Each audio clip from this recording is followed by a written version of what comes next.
ہے کہ آغوش مادر کی تربیت اثر دکھاتی ہے۔ اگر انہوں نے 70,000 لوگوں کو دین کے لیے بلایا اور لوگ کھچے چلے آئے، اور پھر 4,000 لوگ ایک مجلس میں وہ واصل باللہ ہوتے چلے گئے، تو ہم اگر دیکھتے ہیں جب وہ گھر سے حصول علم کے لیے نکلتے ہیں تو ماں ان کی آستین میں 40 درہم سی دیتی ہے اور ساتھ یہ تاکید کرتی ہے کہ بیٹا تو نے جھوٹ نہیں بولنا ہے۔ اللہ اکبر۔ پھر راستے میں جب قافلہ لوٹا جاتا ہے تو ایک بچے کو بچہ سمجھ کے کس کے پاس کیا رکھا ہوگا کوئی تلاشی بھی نہیں لیتا۔ گزرتے گزرتے سرے راہ ہی ڈاکو پوچھ لیتا ہے آپ کے پاس بھی کچھ ہے؟ تو کہتے ہیں ہاں میرے پاس بھی 40 درہم ہے۔ تو وہ حیرت زدہ ہو کے رک جاتا ہے کہ بلکہ چوروں اور ڈاکوؤں کو بھی پیسے بتائے جاتے ہیں۔ تو وہ تلاشی لیتا تو آستین میں سیے ہوئے 40 درہم دستیاب ہوتے ہیں، تو اپنے آقا کے پاس لے جاتا ہے کہ یہ بچہ ہے، ہم صرف نظر کر کے گزر رہے تھے، بس چلتے چلتے پوچھ لیا کہ تمہارے پاس بھی کچھ ہے۔ تو اس نے کہا کہ 40 درہم ہے، تو تلاشی لی تو واقعی 40 درہم، یہ کوئی انوکھا سا بچہ ہے۔ تو وہ ڈاکوؤں کا سردار پوچھتا ہے کہ ڈاکوؤں سے تو پیسے چھپائے جاتے ہیں اور تم نے بتا دیا، کہا میری ماں نے کہا تھا جھوٹ نہیں بولنا، یہ میری ماں کی نصیحت تھی اور میں اس نصیحت پہ کھڑا ہوں۔ اللہ اکبر۔ اس کی آنکھوں سے آنسو جاری ہو گئے کہ یہ ایک بچہ ہو کہ ماں سے کیا گیا عہد توڑتا نہیں ہے، اور ہم اللہ سے کیے ہوئے وعدے توڑ رہے ہیں اور پامال کر رہے ہیں۔ تو کہا کہ آپ ہاتھ بڑھائیے، ہم آپ کے ہاتھ پہ ہی توبہ کرنا چاہتے ہیں۔ آپ فرماتے ہیں سب سے پہلے لوگ جو میرے ہاتھ پہ تائب ہوئے وہ ڈاکو تھے۔ آپ مجھے بتائیے، یہ حصول علم کا بھی راستہ ہے، ابھی عالم بننے جا رہے ہیں، اس کے بعد تصوف کی کٹھن وادیوں میں قدم رکھیں گے، چلا کشی کریں گے، مجاہدے کریں گے، اور اس کے بعد وہ مقامات رفیع نصیب ہوں گی۔ لیکن ابھی بچپن میں جا رہے ہیں تو یہ عالم ہے، اور جب علم حاصل کر کے واپس آ رہے ہوں گے تو پھر عالم کیا ہوگا۔ اور آپ جانتے ہیں کہ آپ کے والد گرامی اللہ اکبر حضرت عبداللہ صومعی، وہ ایک بہت بڑا نام ہے، نہر کنارے وضو کر رہے تھے، اور وضو کرتے کرتے پانی میں بہتا ہوا ایک سیب آیا، اس کو اٹھا کر کے بھوک کی شدت تھی، کھا لیا، کھا چکے تو یاد آیا یہ تو میرا تھا ہی نہیں، یہ تو مال لقطہ تھا، تو میں نے اس کو کھا لیا۔ کیوں کھایا؟ مجھے کس نے حق دیا تھا کہ وہ مال لقطہ لے لوں اور اس کو اپنے پیٹ کا لقمہ بناؤں؟ خیر، جس سمت سے پانی آ رہا تھا اسی سمت پہ چل پڑے۔ بہت دور جا کے دیکھا کہ ایک باغ ہے سیبوں کا جس کی شاخیں لٹک رہی ہیں پانی میں، سمجھ گئے کہ یہاں سے ٹوٹا ہوگا، گرا ہوگا، تو باغ کے مالک کے پاس گئے، آپ سے ملنا ہے ابو۔ اس نے بڑا اعزاز دیا، کہا جی بتائیے۔ اس نے کہا کہ بتائیے کس کام آئے ہو؟ اس نے کہا کوئی آیا ہے، اس کو کچھ چاہیے ہوگا۔ تو کہا حضرت آپ کے باغ کا ایک سیب میں نے کھایا ہے، اور وہ ایسے وضو کر رہا تھا تو بس غلطی سے میں نے کھا لیا ہے، تو اب اس کا کیا ہرجانہ ہے میرے ذمہ؟ اس نے غور سے دیکھا کہ یہ کوئی معمولی بات ہے جو کر رہے ہیں۔ اس نے کہا، اس کے تیور بدل کے، پہلے تو مہمان نوازیاں تھی، کہا نہیں ایسے نہیں معافی ملے گی۔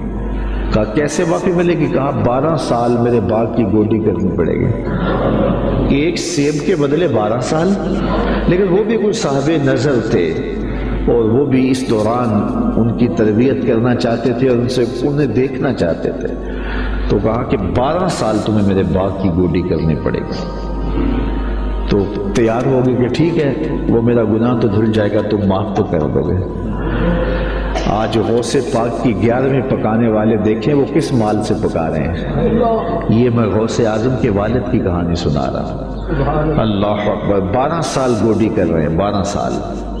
12 سال کے بعد ایک دن باغ کے مالک نے کہا کوئی سیب توڑ کے لاؤ، تو وہ سیب توڑ کے لے گئے، تو وہ بھی کچا ہی تھا، وہ اس طرح کا پختہ نہیں تھا جس طرح سے توڑ کے پیش کیا جاتا ہے۔ تو کہا 12 سال ہو گئے میرے باغ میں کام کرتے ہوئے، تمہیں ابھی تک یہی نہیں پتا چلا کہ اچھا سیب کون سا ہوتا ہے؟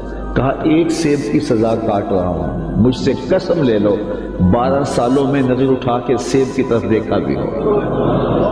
میرا کام جڑوں میں گوڈی کرنا ہے، وہی کرتا ہوں، میں اوپر کبھی 12 سال میں نہیں دیکھا۔ اللہ اکبر۔ تو فوراً سینے سے لگا لیا، کہا تمہارا گناہ معاف ہو جائے گا، اب ایک شرط رہ گئی ہے۔ تو کہا حضرت بتائیے؟ کہا میری ایک بیٹی ہے جو آنکھوں سے دیکھتی نہیں، کانوں سے سنتی نہیں، زبان سے بولتی نہیں اور پاؤں سے چل نہیں سکتی، تو اس سے تمہیں نکاح کرنا پڑے گا۔ اب شادی انسان کی زندگی کا اہم مرحلہ ہوتا ہے، سوچ سوچ کے انسان قدم اٹھاتا ہے زندگی پوری گزارنے۔ کہا پھر اس کے بعد معافی مل جائے گا؟ اس کے بعد معافی ہے، نکاح ہو گیا۔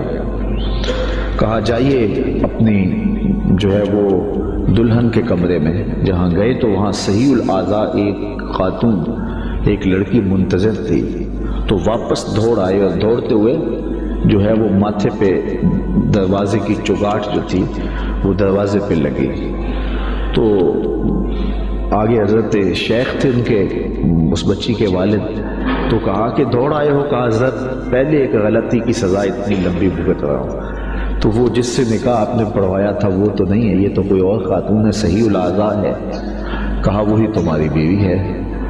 کانوں سے بہری اس لیے ہے کہ آج تک اس نے غیر محرم سے ہم کلامی نہیں کی، اور زبان سے گونگی اس لیے ہے کہ غیر محرم سے کبھی بات نہیں کی، نابینا اس طرح ہے کہ اس نے آج تک غیر محرم کو دیکھا نہیں۔ اللہ اکبر۔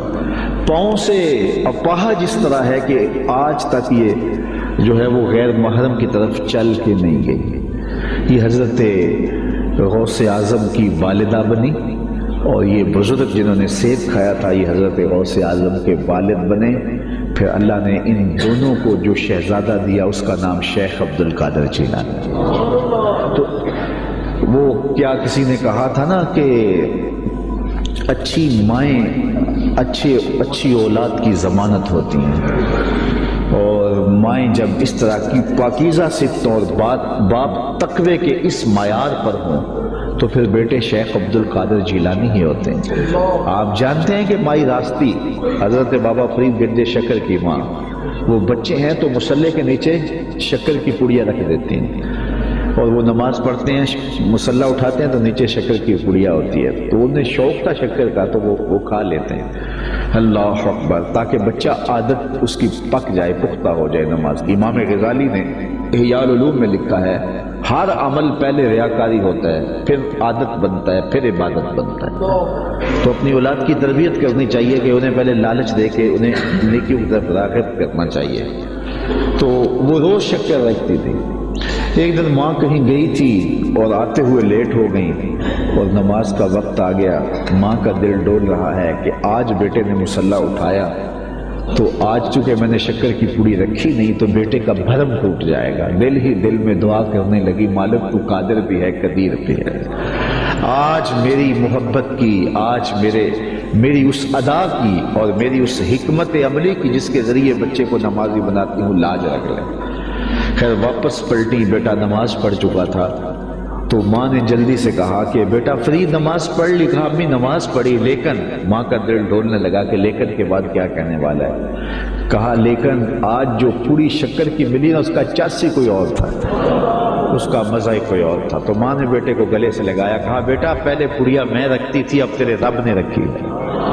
اللہ اکبر۔ کیا آج کی ماں بیٹے کو نمازی بنانے کے لیے اس کے مصلے کے نیچے چاکلیٹ نہیں رکھ سکتی؟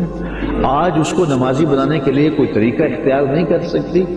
آج اگر ماں اپنی اولاد کی تربیت کے لیے کوئی اس دور کی مطابقت میں اچھا فیصلہ کرے اور اس کو دین کی طرف راغب کرے تو آج کا بیٹا بھی بایزید بستانی کا جانشین بن سکتا ہے، آج کا بیٹا بھی غوث اعظم شیخ عبد القادر جیلانی کا جانشین بن سکتا ہے، بابا فرید گنج شکر کا جانشین بن سکتا ہے۔ قطب الدین بختیار کاکی علیہ رحمہ جب حفظ کرنے جاتے ہیں تو استاد پہلا پڑھا سپارے سے آغاز کرتے ہیں، سارا پارہ سنا دیتے ہیں، دوسرا تیسرا حتیٰ کہ 14 پارے سنا دیتے ہیں۔ 15ویں پارے سے استاد جی شروع کیجیے۔ کہا جس درس گاہ سے 14 پارے حفظ کیے ہیں وہیں سے باقی پارے بھی حفظ کر لیے ہوتے۔ کہا میری ماں کو 14 پارے آتے تھے، اور جب صبح اٹھتی تھی اور اتنی دیر تک جو ہے وہ رکتی نہیں تھی، کام بھی کرتی رہتی تھی، 14 پاروں کی تلاوت بھی کرتی رہتی تھی۔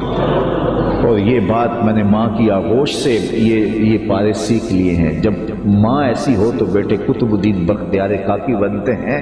اقبال کہتا ہے تو نہ شناسی تو نہ شناسی کہ تو نہ دانی کہ سوزے کراتے تو دیگر گوں کر تقدیر عمر را، اے میری بہن تو نہیں جانتی اگر تو بہن ہو کے قرآن پڑھے تو عمر کی تقدیر بدلتی ہے، اور اگر تو ماں ہو کے قرآن پڑھے تو بیٹا نیزے کی نوک پہ قرآن سناتا ہے۔ تو ماؤں کو خاص طور پہ اپنی اولاد کی تربیت کے اندر کوشاں ہو جانا چاہیے، یہی حضرت غوث اعظم رضی اللہ تعالیٰ عنہ کی تعلیمات ہمیں بتاتی ہیں۔ وآخر دعوانا